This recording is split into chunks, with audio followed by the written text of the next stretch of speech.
everybody, and welcome to the Katie Weaver Show. This is Katie. I'm your host. I'm so happy to be here. If you are with me, I want to welcome you to the chat as well.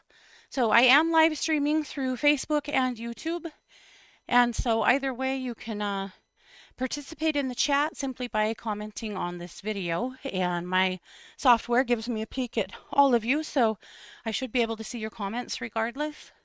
I am over in the 12 Radio chat room as well, and you can find that by heading over to 12radio.com, clicking on the chat button, and you'll be redirected into the Facebook chat. So anyway you're commenting or chatting with me, I should be able to see you.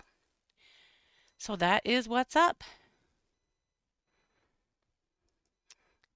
How's it going? I kind of breezed in at the last minute. I had an email from my doctor I was looking at and got a little sidetracked, and here we are.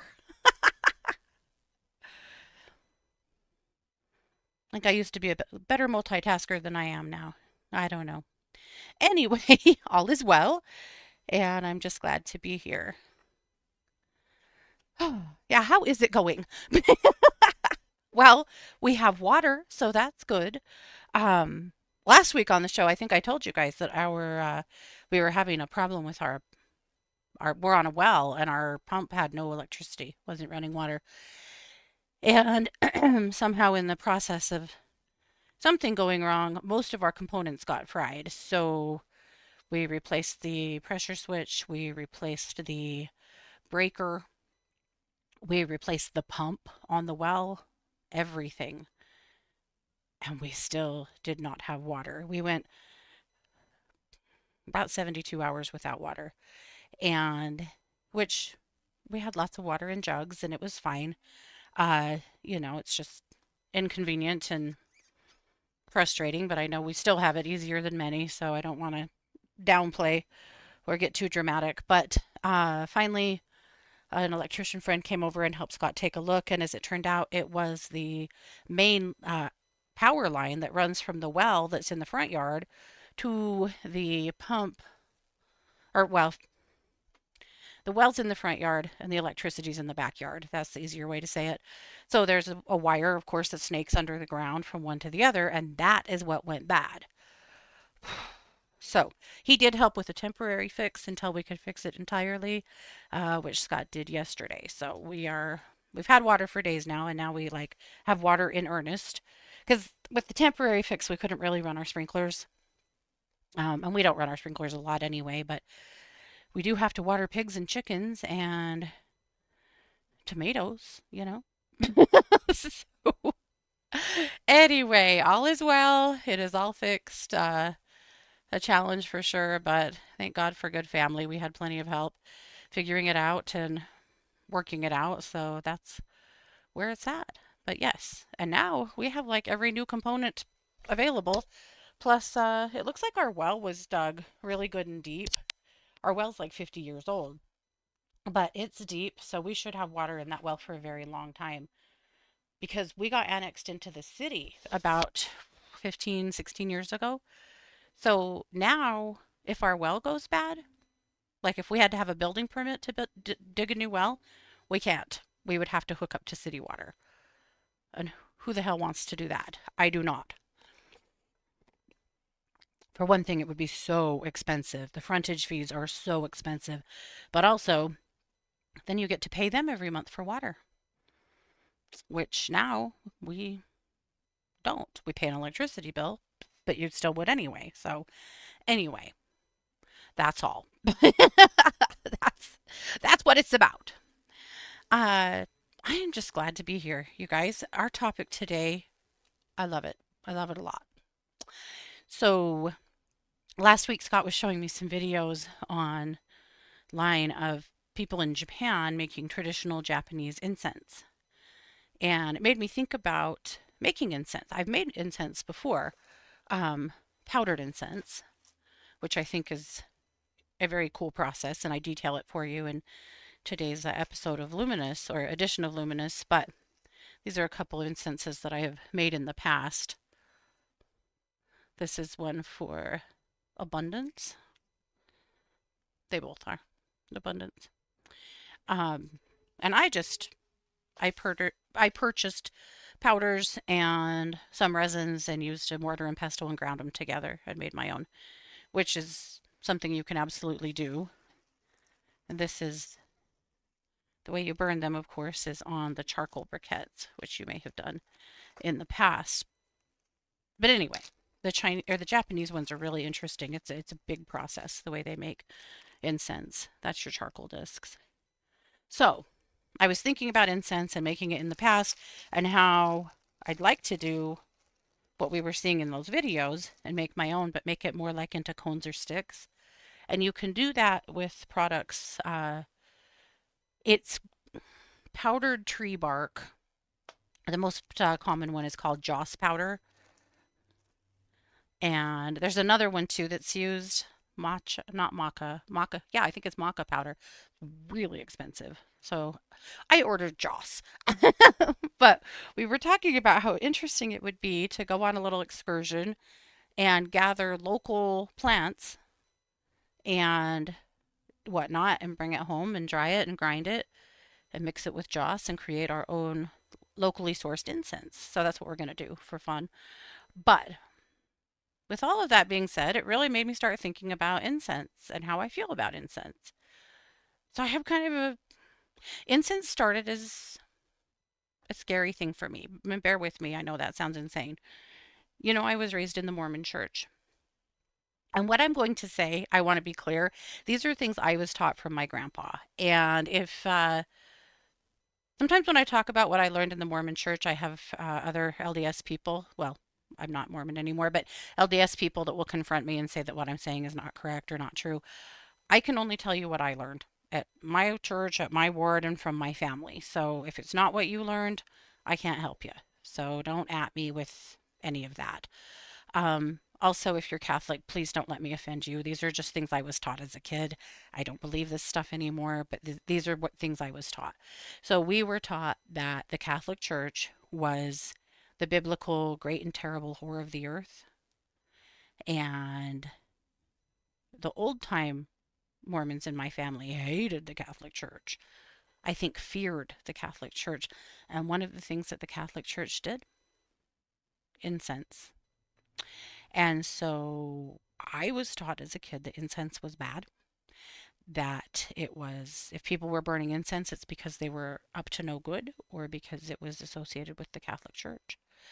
And so that was what was in me, right? From teachings from when I was a child. So as an adult, I had left the Mormon church, but I had a really interesting response to incense. It was disquieting to me. Smelling incense was unsettling. I felt like I was doing something wrong or something bad was afoot because that's how I was raised, right? It's just, we're just products of our upbringing until we start challenging those things. So we had gone into a metaphysical store in Idaho Falls, a town over from me, and they were burning incense, and the smell of that incense just hit me in the face and messed me up. Scared me, honestly. So uncomfortable with incense. And then the more I floated around in New Age circles, the more I grew to love incense and understand incense in a way that I didn't in the past, and start, of course, unthreading all of the old beliefs about incense that were not even things I believed or believed anymore. But smells and the way they trigger all kinds of emotions, So then, of course, with Healing Hands, when we opened Healing Hands, we burned incense all the time. If we weren't burning incense, we were diffusing an essential oil, but we burned incense a lot. We had our big fountain, a big goddess fountain that we had commissioned, and Scott had built us a big box around it that we'd filled with sand so that it was like a giant Zen garden, so people could sit with it. We always had crystals all over in it. Sometimes we'd arrange them in like mandalas and stuff. Sometimes they'd just be there. Sometimes it was really problematic when people brought their kids in and didn't keep an eye on them because we just had a big old sandbox on the floor. But by and large, It was there, and we had meditation cushions seated all the way around it so that customers were welcome to come in and sit on a cushion and sit with the fountain. There were candles and incense in the sandbox so that you could light those and just have a moment, right? So incense was always burning in the Zen box, but in the store we always had incense too. Every time I'd walk in the door, one of the first things I did was burn incense. Burn incense at home. I still burn incense at home. But my entire relationship with incense changed. And now when I smell incense, it's because it takes me back to my days of healing hands and what I loved about it, what I miss about it, and just, all my memories there. Smells, man. They get deep in your brain. So obviously, incense has a huge, huge part of spirituality throughout history. It's not something we've talked about very much. Maybe more in passing than specifically about this topic, but I find this to be really, really fascinating. So, I called this week's edition The Language of Smoke, the History and Spiritual Tradition of Incense.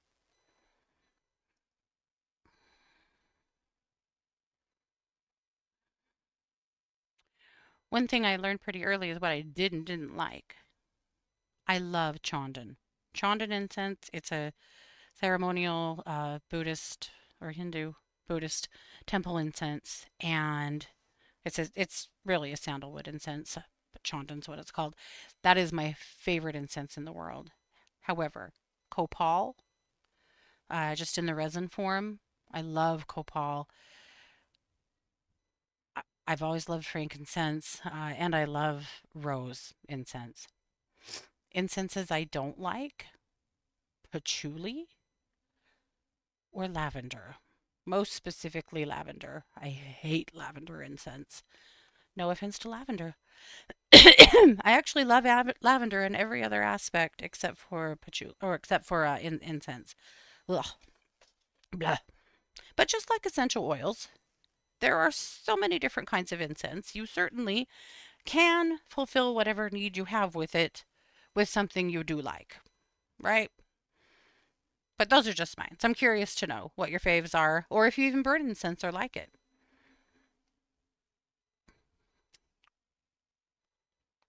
Palo Santo as well is a favorite.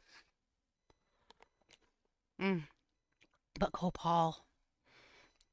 Now I want to dig my copal out.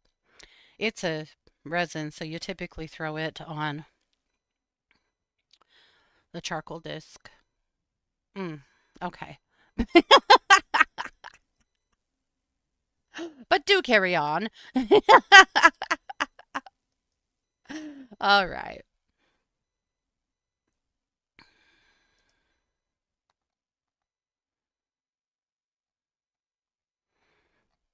Let's get into it. So before incense was cool, it was sacred, right? Now you see incense at bookstores, spiritual shops, metaphysical stores, even just gift shops. You see incense all over the place. I've even seen incense in weird places like the grocery store before. Like, you can find incense. Definitely find incense. You can find stuff that smells great, stuff that smells terrible. Some of the most interesting incense I've ever smelled came from Japan because they don't use a stick. So most people, at least when they're making stick incense, there is a very thin wooden stick in it, right? You know this. But Japanese incense does not use a stick. And so it burns cleaner and more pure because you're not burning wood along with burning the contents of the incense. My experience with Japanese incense is it is quite a lot more money because you don't get the stick, right? It burns longer. It burns cleaner with a kind of a whiter smoke, and it has a different scent. But anyway, if you want to become an incense connoisseur, consider that. Oh, Suzanne said Nag Champa and Palo Santo. Yeah. I like Nag Champa too. I love Nag Champa as long as it's a certain brand. There are certain Nag Champas that I think are very I don't even know what the right word is, sharp, and I don't like it. But Nag Champa done right, yeah, I could burn it all day. Okay. You can even buy, this has always slayed me. You could even buy incense that smells like weed. Why? Most people burn incense to cover up weed, not to burn incense that smells like it. That's always cracked me up. Anyway, carry on. Incense, or the use of sacred smoke, is something that our earliest ancestors took part in. Surely our ancestors knew that uh, different branches, different kinds of trees, different wood created different kinds of smoke. Were that the resin-rich tree, the pine gum, the tar, that created a different smoke that smelled differently, that behaved differently. But our ancestors looked for meaning in the natural world much more than we do. And you can only imagine how smoke was probably responded to. Some of the earliest evidence of incense comes from Egypt and ancient Mesopotamia, more than 5,000 years ago. We know that priests burned precious resins inside temples throughout the day. We know that they believed the fragrant smoke purified sacred spaces and pleased the gods. Incense was a part of daily rituals, accompanying prayers, ceremonies, healing practices, and offerings that were presented before divine images. Interestingly, much of that is still done today in certain places.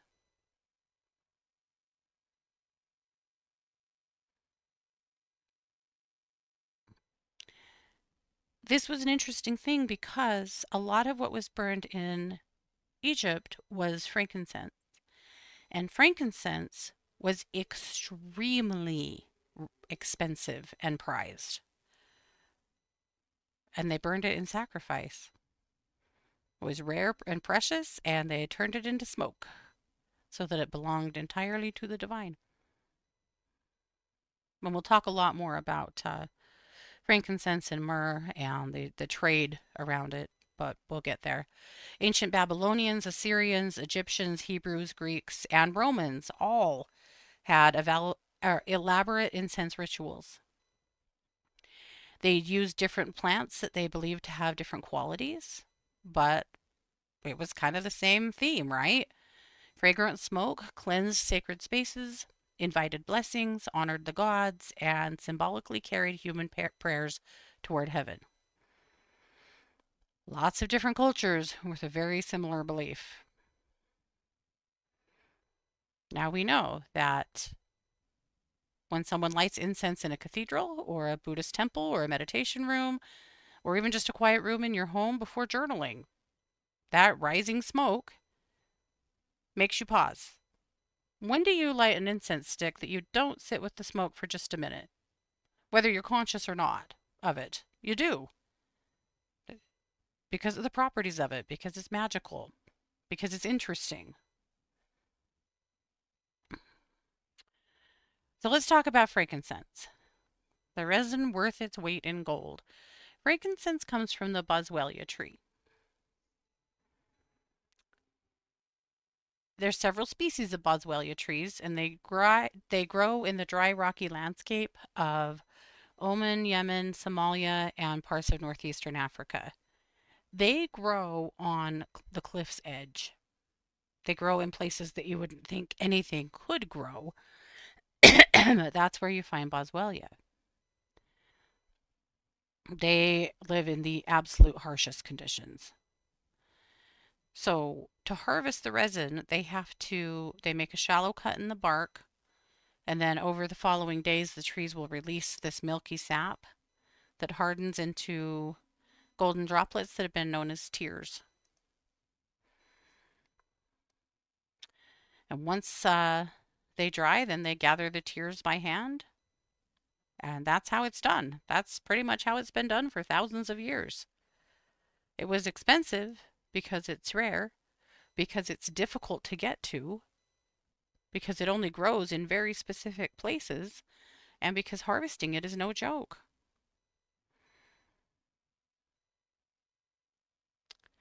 So, centuries ago, frankincense became one of the most valuable trade commodities in the ancient world. Literal kingdoms grew by wealthy transporting it, or grew wealthy, sorry, by transporting it across deserts by camel caravan. Historians have compared the importance of frankincense in the ancient economy to the importance of oil today. I mean, consider that. Frankincense was that important. It was that highly valued and highly traded. So the Egyptians couldn't get enough frankincense. They imported it for temple ceremonies, funerary rites, perfumes, cosmetics, medicine, and then Jewish worship picked up frankincense and started using an enormous amount of it as well. In the Temple of Jerusalem, it was used in incense blends that were burned as sacred offerings. The Greeks and Romans also loved frankincense and burned it in their temples and during religious festivals and public ceremonies and things of that nature. So frankincense became a vital and super, super important trade. Now, as you probably know, frankincense and myrrh were included in the Christmas story of the birth of Christ as one of the gifts that was presented to the baby Jesus. They, at the time, frankincense would have been considered more valuable than gold. Myrrh may have as well. Frankincense symbolized divinity, worship, and reverence. It reflected the belief that this child was worthy of sacred honor. It was the biggest gift, the most expensive gift, and the most meaningful gift that could have been given. So, throughout centuries, frankincense has just continued to be found in churches and monasteries and all different kinds of religious practice. Catholic and Orthodox churches sometimes include clouds of fragrant frankincense, right, from the swinging censers. That's a tradition that stretches back for thousands of years. And I think probably lots of other churches as well. Spiritually, we have, in the New Age world, associated, and this is because of ancient belief, frankincense with purification, clarity, prayer, protection, and connection to the divine. Many people burn it before meditation, before healing work, or whenever they want to create a peaceful atmosphere. Frankincense also, ground frankincense or ground boswellia, is a component of boswellia is considered to be a powerful anti-inflammatory. I have taken it before in pill form, interestingly, like in ground up capsule form. All right, let's talk about myrrh. So if frankincense is bright and uplifting, myrrh carries something different. I don't love the smell of myrrh. A blend of frankincense and myrrh I can live with, but myrrh alone is not my jam. It's too, I really want to say bitter, and that's probably not quite fair, but that's kind of it for me. Maybe it's too dark, too musky. Hell, I don't know. I don't have the right words for it, but I've not been a big myrrh fan. Myrrh comes from a hardy desert tree, a lot like frankincense. This is a species of the Commiphora tree that grows across northeastern Africa and the Arabian Peninsula. The resin is harvested a lot like frankincense, cutting the bark and allowing the tears to run out and harden. While frankincense has a light citrusy aroma, myrrh is darker, earthier, and bitter. That's how it seems to me. Uh, a lot of people love it though. It is seen as a grounding scent. It's a lot of times really encouraged to use myrrh for grounding, myrrh essential oil or myrrh incense. Myrrh also was treasured as a sacred incense and powerful medicine. So ancient Egyptian physicians used it for wounds and infections. Embalmers relied on it for its preservative qualities for the mummification process. Across the ancient world, it found its way into healing balms, perfumes, anointing oils, and temple rituals. Myrrh also appears in the biblical story of the Magi, as you know, but myrrh has is more of a symbol of mortality, sacrifice, and healing. Myrrh also appears during Jesus' crucifixion and burial, again strengthening its association with grief, compassion, and the sacred work of honoring life's endings.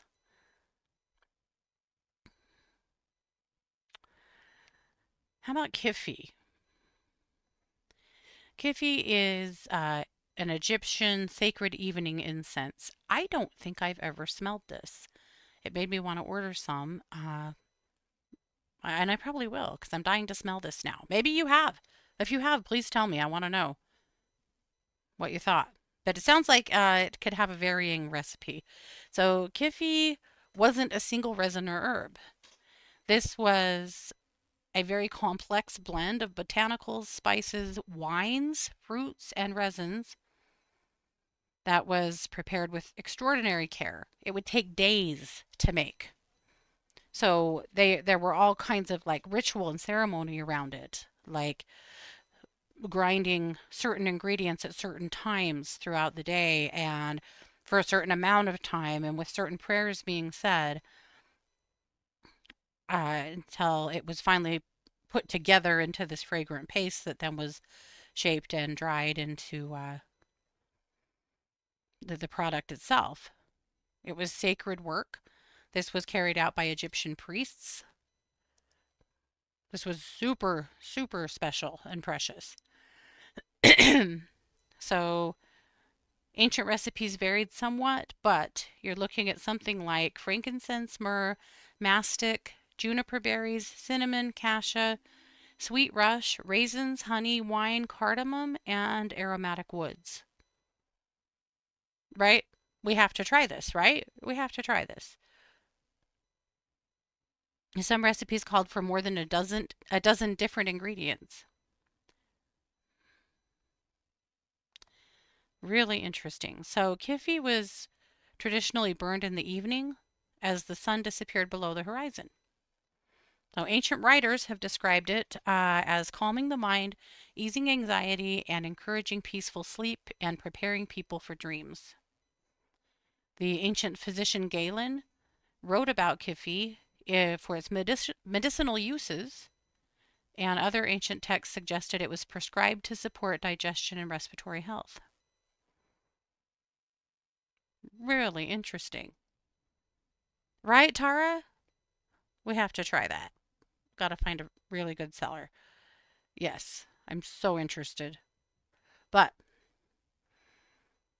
anything can be made by the cheapest seller in town. So I think if I buy Kiffy, I'm going to look for someone who either hand makes it, maybe. Ooh, I wonder if there's anyone on Etsy that hand makes it. I really want someone who knows what they're doing. I don't want just, dollar store and cents for this. I want the good stuff.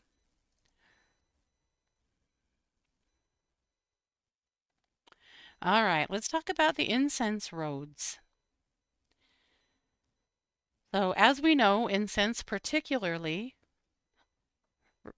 myrrh and frankincense, really helps to shape the economies of entire civilizations. Thousands of years ago, we know that frankincense and myrrh were some of the most valuable commodities in the world, more valuable than gold during certain eras. And we know that they could only be harvested in certain areas, which made them very rare and special. So the demand for them stretched across Egypt, Greece, Rome, Persia, India, and eventually China. So moving goods of this sort required huge networks of merchants, camel caravans, ships, and trading cities. And those travel routes eventually became to be known as the incense roads. So the incense roads had long lines of camels that crossed the deserts. Imagine these deserts. I mean, we think it's hot. Oh. Carrying sacks filled with fragrant resins worth astonishing amounts of money. Travelers navigated dangerous terrain, sandstorms, bandits, and political conflict to get their cargo where it needed to go. It was fraught with danger, but this was something that was just constantly in motion. Cities like Petra flourished as trading centers where merchants from different cultures would exchange goods, but also, and this is how civilizations and broader civilizations are developed over centuries, uh, they exchanged ideas, languages, religious beliefs, and stories. Also, food and recipes and ideas about life and the world. And this is how a lot of this was old social media.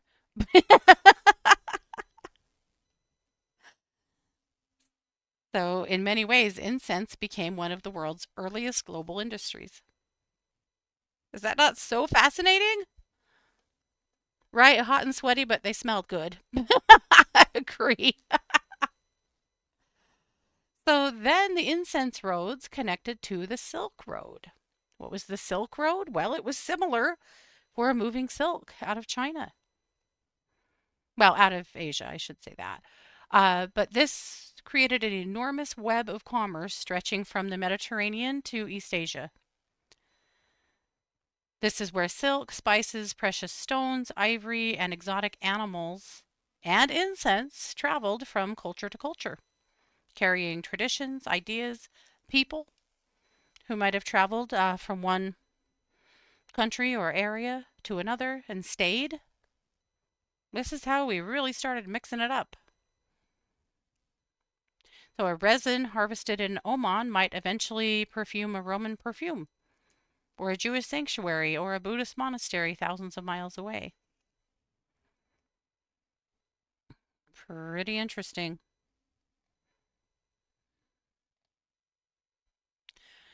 The many spiritual languages of smoke.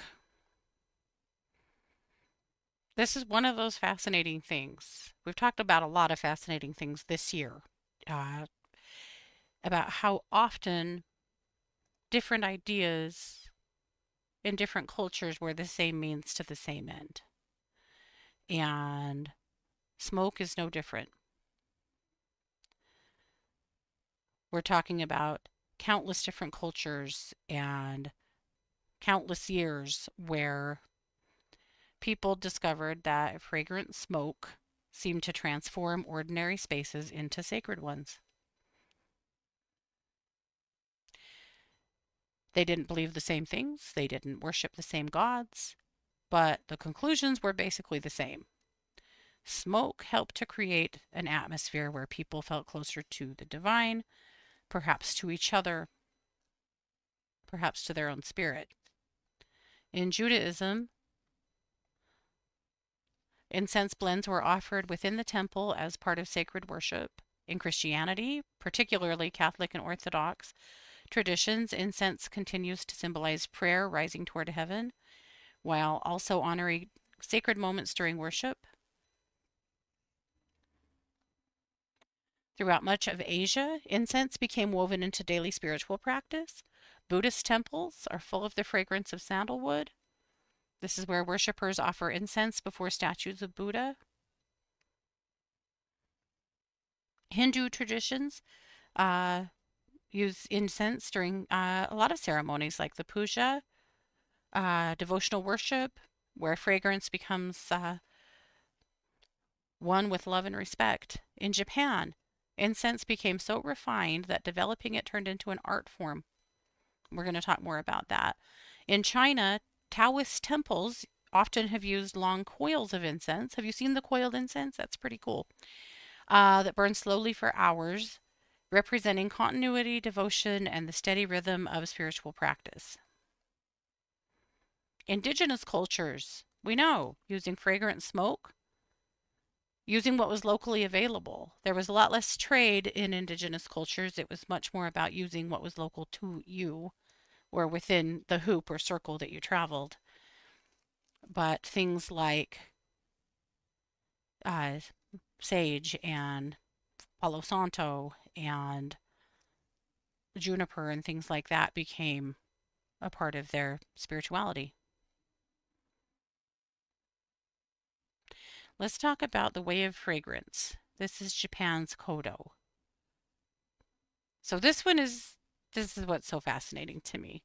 So kodo is translated as the way of the fragrance. But that kind of only scratches the surface of making Japanese incense. It's not just about enjoying pleasant scents. It's a classical art, along with the Japanese tea ceremony known as seido and the flower arranging known as kado. These are all practices in mindfulness, beauty, simplicity, and presence. It's all a part of the process. So practitioners in Kodo don't talk so much about smelling incense. It's not about creating something that smells pleasing. They talk about listening to the incense, listening to all of the different ingredients to create your blend. Traditional Kodo ceremonies use aromatic woods rather than stick incense. And a lot of times they actually warm them over a flame, not burn them, just to release the scent without the pungent sense of the smoke. So participants might pass the incense from person to person, taking turns listening to its fragrance while appreciating the scent. Isn't that fascinating?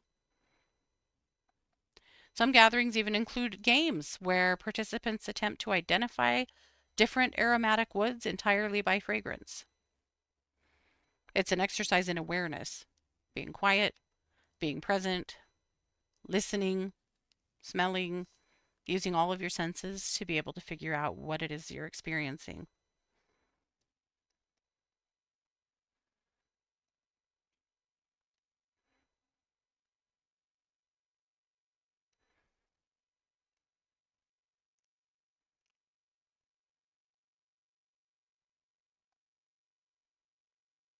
How about incense and folk magic and everyday life? So, incense itself has been just as important to ordinary people as it has, the churches, the royal ceremonies, all the all the highfalutin stuff. Across Europe, Asia, Africa, and the Americas, families were known to burn fragrant plants inside their homes for reasons that probably had very little to do with religious ritual, though it could have. Much of it was for freshening the air or encouraging health. It could be for certain plants offered during protection, blessings, or comfort during difficult times. It makes me think about Kinnick Kinnick. Kinnick Kinnick is a smoking blend, and there's a lot of different blends of Kinnick Kinnick, but Kinnick Kinnick is a smoking blend that Native Americans were known to use, still do in some cultures. And it was a blend of different herbs and plants and things that were gathered locally. I've smoked Kinnick Kinnick before. It's interesting. Some Kinnick Kinnick has tobacco in it, some does not. But again, it was much more for the smoke, right? Kinnick Kinnick is supposed to be healing for your lungs and also a connection to your creator. But again, it's about the smoke. Oh,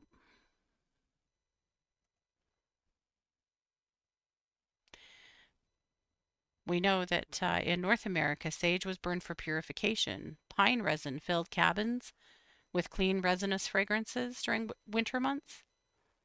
Imagine just, being in your cabin and thinking it stinks in here and just going and peeling a little pine resin off a tree and taking it in and tossing it in the fire and calling it a day. I like it. Copal was probably used a lot the same way in South America. Rosemary was associated with remembrance, healing, and protection.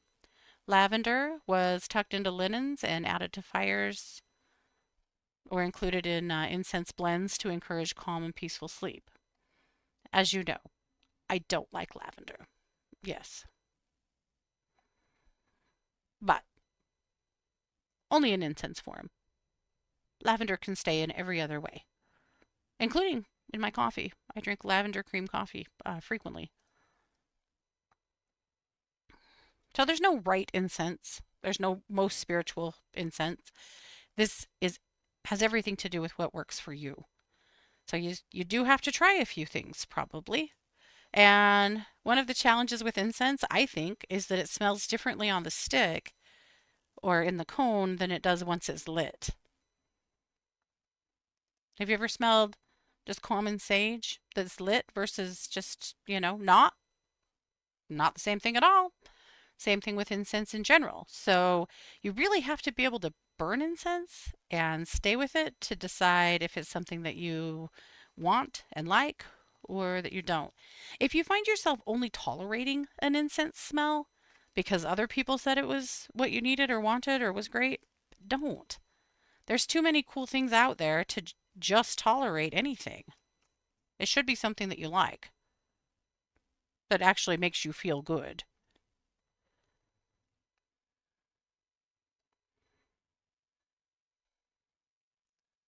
Let's talk about some science behind it. So, for thousands of years, we know that people have used incense to calm the mind and to prepare the spirit, to create sacred spaces, deepen meditation, and promote healing. So, modern science is saying that that's real. It's real in the spiritual sense and in the emotional sense, but what about in the physical sense? Your sense of smell is like no other part of you. The sense of smell, the olfactory system has a remarkably direct connection to the limbic system, which is the part of the brain involved with memory, emotion, learning, and behavior. It's one of the reasons scent has an almost magical ability to transport us backward in time, or, make us feel totally freaked out by the smell of incense because we were taught that it was bad, right? Any of those things. Lillian has gotten she has sandalwood, rose. Oh, sandalwood and rose incenses from India. Oh, yeah, wonderful. She had to turn her rose stick on, burn it right now. I hear you. I hear you. I was going to start some incense before the show, but I ran out of time. So instead, I've just got my little powdered bag here that I've been smelling. How about Melaleuca? You know what Melaleuca does to me. Makes me sick as a dog. The scent of Melaleuca, that's not an incense, but oh God, can you imagine Melaleuca incense? Oh, you wouldn't even have to open the windows. You'd just have to burn your house down. You'd have no other option. Oh God. Okay. Thanks, Cav. Back to the limbic system. Now, when I smell incense, it takes me right back to healing hands, right? I'm right back to the fountain and the crystals and the classes and the ceremonies and the meditation and the clients. That's what incense does for me, especially Chandan. We've all had this experience, right? In one way or another. Other smells. Maybe bread reminds you of your grandmother's kitchen. Maybe fresh cut hay reminds you of your childhood summers. A particular perfume might take you back to somebody that you loved, right? If I smell White Shoulders perfume, that's my grandma. If Here's a weird one, but my dad was a barber and we spent a lot of time at the barber shop, especially by the time we were in junior high, he paid us to clean the barber shop. And so we would be in there once a week Christy and I and Kara cleaning, and the smell of barbicide. You might not even know what that is, but it's the liquid stuff that they soak their combs and tools and stuff in and clean their scissors and things with. Barbicide is still widely used. It's required usually by law by the health department to, keep from spreading cooties from one patient or one client to another, right?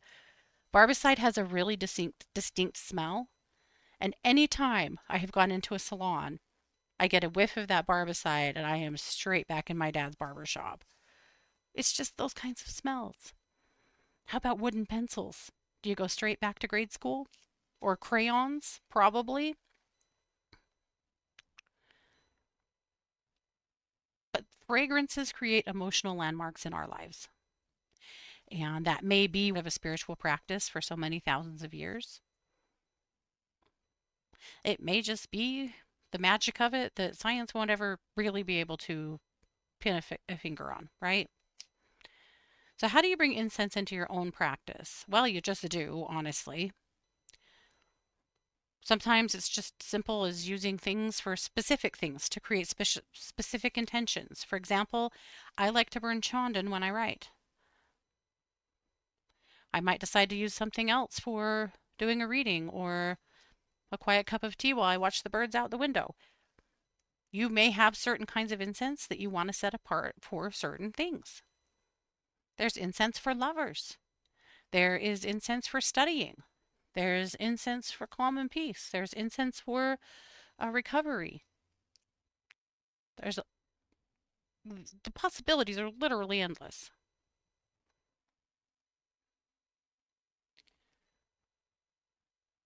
So choose things that work for you and use them when it makes sense for you. Yeah.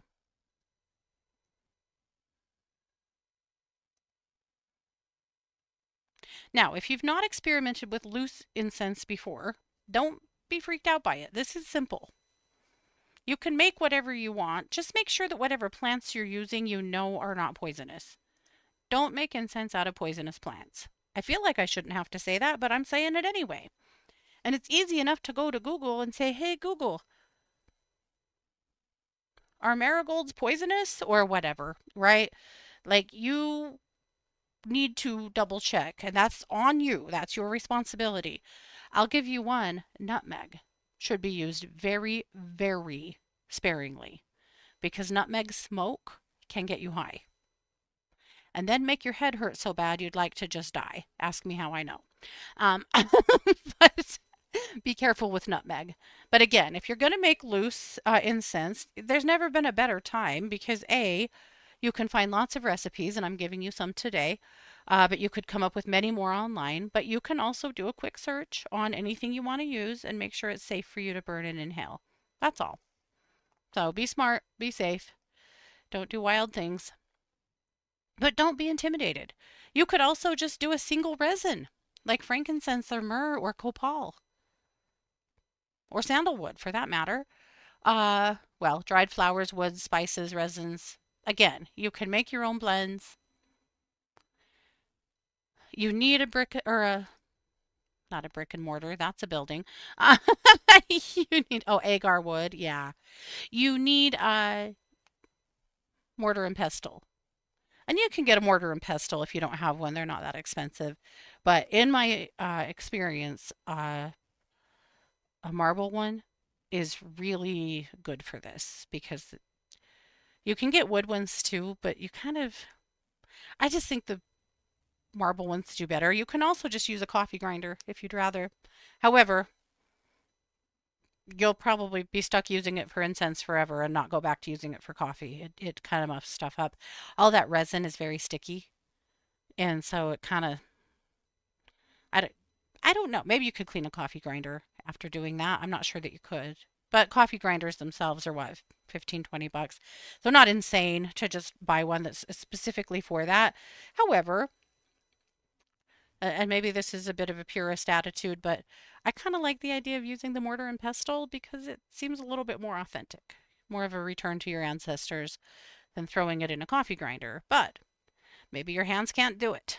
Maybe mine can't. Hell, I don't know. I haven't done it in a while. Maybe it's a coffee grinder for me too. Either way, you can do it. So I'm going to give you a few ideas of blends. So a blend called Quiet Mind would be 2 parts frankincense, 1 part sandalwood, 1 part cedar chips, 1/2 part dried chamomile flowers, and a pinch of crushed cinnamon bark.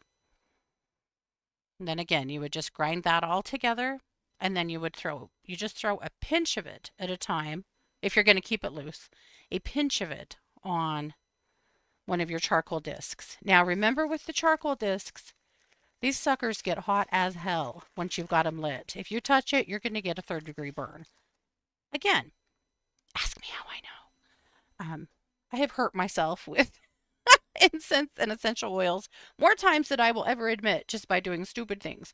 But one of your little discs like this, you light it. I usually try to light it in 2 or 3 spots around the corners, and then you just give it a few minutes. You just have to wait until it like starts burning together and it'll start turning white. And in the places that have turned white, you can put a little pinch of incense on it. Eventually, the whole thing will be white. But I promise you, start very small, because the smoke that comes off of these when you start throwing your incense on it is a lot, especially if you're doing this indoors. So, but that's how you use it. This has to be sitting on something that is heat safe, obviously. And whatever you sit it on, when you go to pick that up and move it, recognize it may also be very hot. So protect yourself and don't get burned, like me. But don't let me scare you. Just be smart. That's all. This isn't that hard. All right, let's talk about a few more blends. A quiet mind blend for meditation, journaling, or even bedtime would be 2 parts resin, 1 part sandalwood, chips or powder. The yellow sandalwood powder is my favorite. A tiny bit goes a really long way, and it smells amazing. 1 part cedar chips, a 1/2 part dried chamomile flowers, and a pinch of crushed cinnamon bark. We already talked about this. Good Lord. Okay, we're moving on. Good God. Okay, forest walk. Love this. This is stuff that I could do locally. It's kind of a lot of what I'll probably do for myself. 2 parts pine resin, 1 part cedar, 1 part juniper berries, lightly crushed, a 1/2 part rosemary, and a small pinch of spruce needles, if available.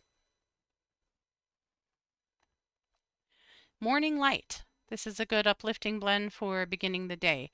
2 parts frankincense, 1 part sweet orange peel, a 1/2 part cinnamon, a 1/2 part cloves, and a 1/2 part sandalwood. Heart's Garden. This is soft, floral, comforting stuff. 2 parts rose petals, 1 part frankincense, 1 part benzoin resin, and a 1/2 part hibiscus flowers. And you can add lavender unless you hate its guts, and then don't. Sacred Earth. This is a rich, earthy centering blend. 2 parts myrrh, 1 part frankincense, 1 part cedar, a 1/2 part mugwort, and a 1/2 part dried sage or garden sage. All right.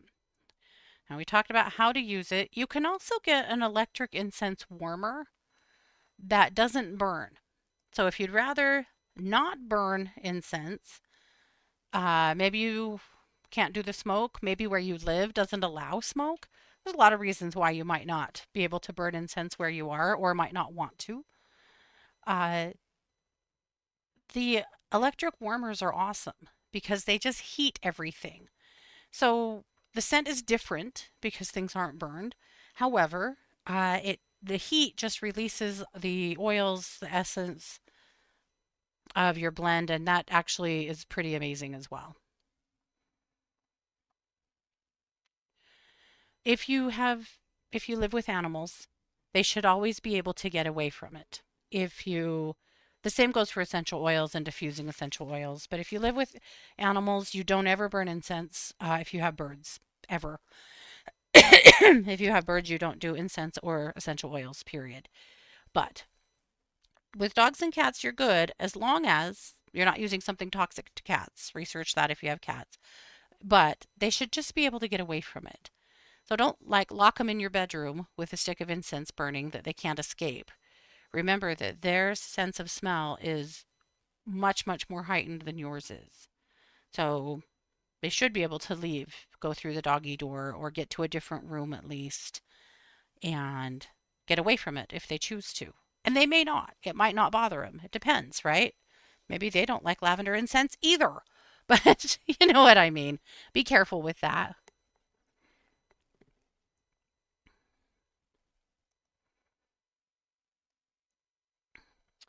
And of course, always burn incense in a safe place. And that's what I've got. So interesting stuff. I hope I gave you some things to think about with the process of incense. But before we go, I wanted to give you some fun news. Miss Kelly McLean has returned to the lines at One to Listen. So if you want to talk to her, she is over there now. So go hit her up. Her article this week is her goddess astrology for the week. She has a really important interview, she and Lisa, that are doing this week.